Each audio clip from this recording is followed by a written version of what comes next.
Avant les Olympiades de Paris en France, le comité olympique congolais a tenu à fixer sur sociétaire, fédération sportive et groupement sportif sur l'état des rapports du comité national olympique de la RDC avec le comité international olympique, surtout en ce qui concerne les états financiers soumis à l'approbation de la solidarité olympique.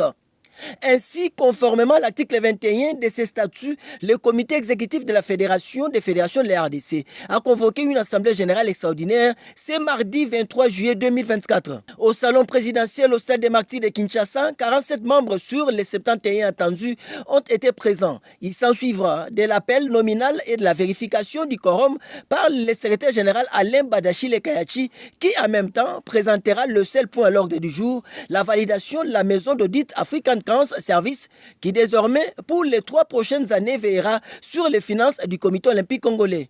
Ce processus est tout simplement l'aboutissement de la décision de novembre 2009 sur la levée des gels de fonds de la RDC pour le compte de la solidarité olympique. En son temps, la commission de la solidarité olympique avait décidé que la maison d'audit internationale Pricewaterhouse RDC apporte un certain nombre de corrections dans la gestion des fonds alloués par la solidarité olympique. Au terme de cette mission d'audit, conformément aux normes internationales, un rapport confidentiel a été adressé au comité international olympique et une copie réservée au comité national olympique de la RDC. Fort de ces recommandations, le comité olympique congolais a décidé, après un avis d'appel d'offres, l'arrivée d'un nouvel auditeur pour la bonne tenue de ses états financiers.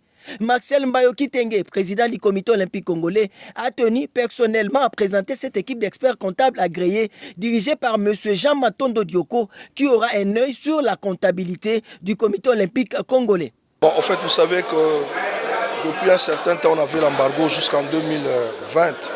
Parce qu'il y a dans les us et coutumes des CIO, il faut que notre comptabilité soit conforme aux normes établies par les CIO.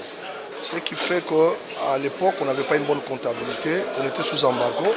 Mais après avoir amélioré notre façon de travailler sur le plan financier, il a été décidé qu'on puisse engager une maison d'audit.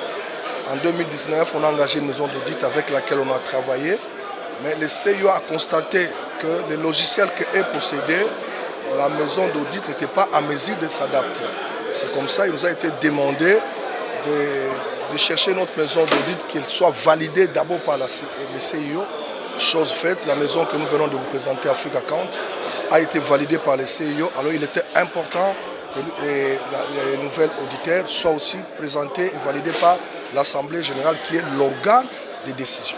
Pendant 3 ans, le comité olympique congolais va devoir bénéficier des services des experts comptables agréés pour la comptabilité et l'audit pour certifier le bilan financier de cet organisme. Nous allons travailler avec le comité par rapport en matière de la comptabilité et audit et de manière à ce qu'avec l'accompagnement, nous pouvons certifier un bilan qui représente effectivement l'image fidèle du comité.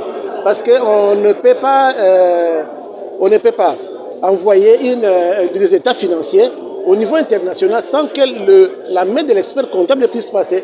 Et c'est comme ça, pour se conformer aussi à la loi, que le comité olympique nous a choisi notre maison avec notre expérience pour faire ce travail. Désormais, avec ces nouveaux auditeurs expérimentés et aguerris, le CENO, Comité national olympique congolais, se met au pas de la modernité en matière de la gestion financière.